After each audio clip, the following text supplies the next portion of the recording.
வணக்கம்.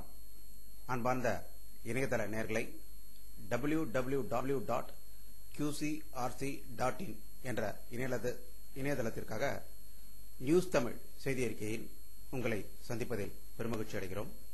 இன்று 10 நவம்பர் 2008க்கான செய்தி அறிக்கையை தற்போது பார்க்கலாம்.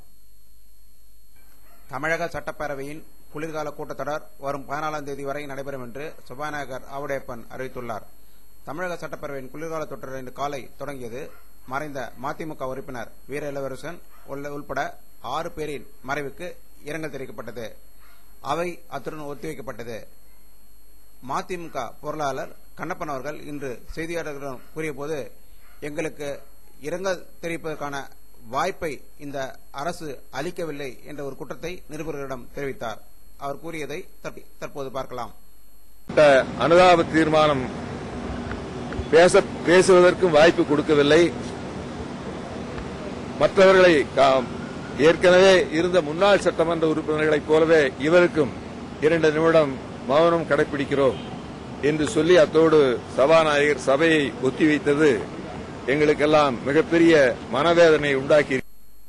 தமிழக முதல்வர் இன்று வெளியிட்டுள்ள ஒரு அறிக்கையில், இலங்கை இருதரப்பின் போர் நிறுத்தம் செய்ய வேண்டும் என்று நான் கூறியிருந்தேன்.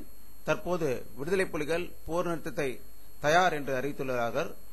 போர் நிறுத்தம் செய்வது இலங்கையின் கடமை. இதனை இலங்கை அரசுக்கு தெரியப்படுத்தி அந்நாட்டை செயல்படுத்த வைப்பது மத்திய அரசின் பொறுப்பு என்று முதல்வர் கருணாநிதி அவர்கள் இன்று செய்தி வெளியிட்டிருக்கிறார்கள்.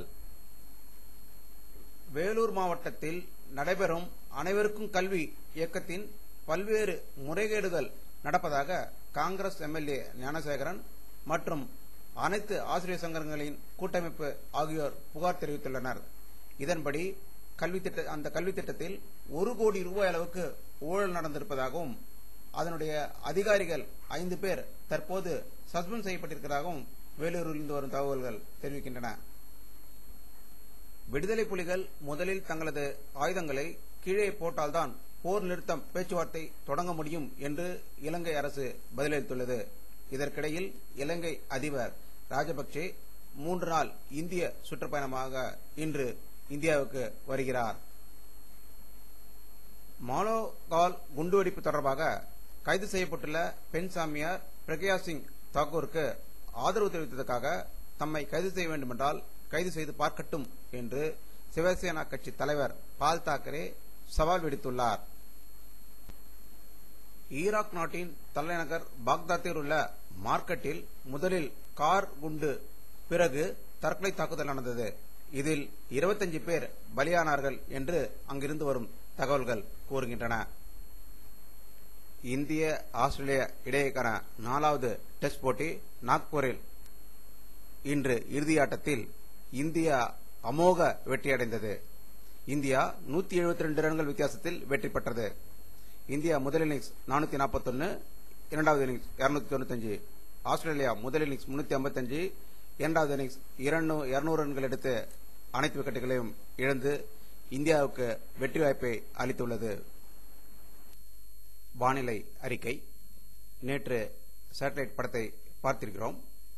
இன்று அதே சேட்டலைட் படம் இன்று காலை 11 மணிக்கு எடுக்கப்பட்டது.